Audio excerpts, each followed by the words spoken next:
सभी प्यारे बच्चों को मेरा नमस्कार। मैं फिर हाजिर हूँ आपके लिए एक नई कहानी लेकर। और कहानी ऐतिहासिक है, यानी बहुत प्रसिद्ध है। शायद आपने ना सुना हो, तो आज उस कहानी के बारे में आप ज़रूर सुनिएगा।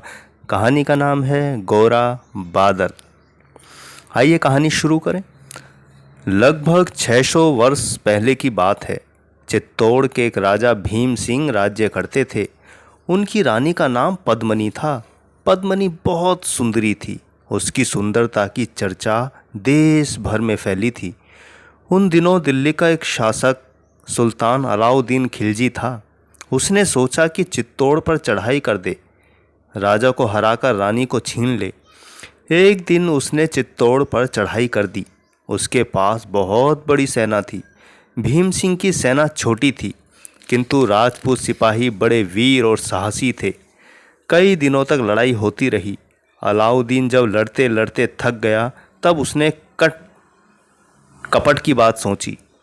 उसने राजा से कहलाया कि मैं पद्मनी की परछाई दर्पण में देखकर लौट जाऊंगा। राजा ने उसके कपट को नहीं समझा।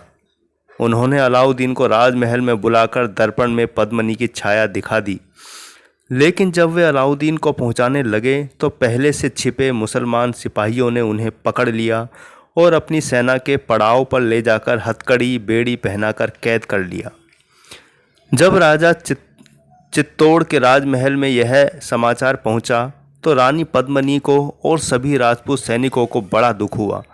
बुद्धिमान सूरवीर गोरा ने एक उपाय सोचा।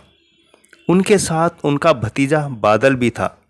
उन्होंने अलाउद्दीन के पास संदेश भेजा कि रानी पद्मनी आपके पास आने को तैयार है, लेकिन उनके साथ 700 दासियां भी पालकियों में बैठकर आएंगी और रानी पहले थोड़ी देर राजा भीम सिंह से अकेले में मिलकर कुछ बात करेंगी। अलाउद्दीन रानी पद्मनी के मिलने की बात सुनकर प्रसन्न हो गया। उसने सब बातें मान ली।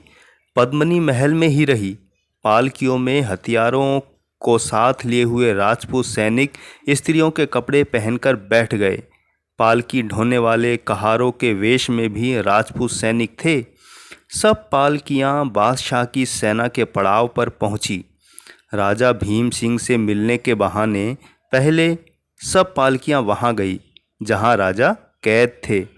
राजपूत सैनिकों ने राजा की हथकड़ी बेड़ी काट दी। वहां से थोड़ी दूर पर घोड़े पहले से तैयार खड़े थे।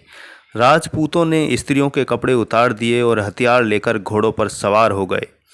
राजा भीम सिंह के साथ कुछ राजपूतों को लेकर बादल चित्तौड़ के किले में जाने को चल पड़ा और बाकी सैनिकों को लेकर गोरा मुसलमान सैनिकों पर टूट पड़ा। अलाउद्दीन बादशाह की सेना बहुत बड़ी थी। गोरा के साथ के राजपूत सैनिक वीरतापूर्वक युद्ध करते हुए थोड़ी देर में मारे गए। बादशाह बड़े क्रोध में था। वह राजा भीम सिंह को पकड़ने पर तुल गया था। राजा भीम सिंह के साथ जो राजपूत सैनिक थे, उनका नायक बादल अभी बालक ही था, लेकिन बादल ने बादशाह की सेना को अपनी चतुराई और वीरता से रोक के रखा। जब वह युद्ध में मरकर गिरा, उस समय तक महाराज भीम सिंह चित्तौड़ के किले में पहुंच चुके थे। बालकों, आज गोरा बादल संसार में नहीं है, परंतु उनकी वीरता के कारण उनका नाम आज भी सब लेते हैं। तुम सबको गोरा बादल जैसा वीर बनना चाहिए। तो प्यारे बच्चों, कहानी यहाँ गोरा बादल की समाप्त होती है। तो गोरा बादल ने अपने राजा की रक्षा करने के लिए अपने प्राण गंवा दिए और वीरता से लड़ते हुए शहीद हो गए।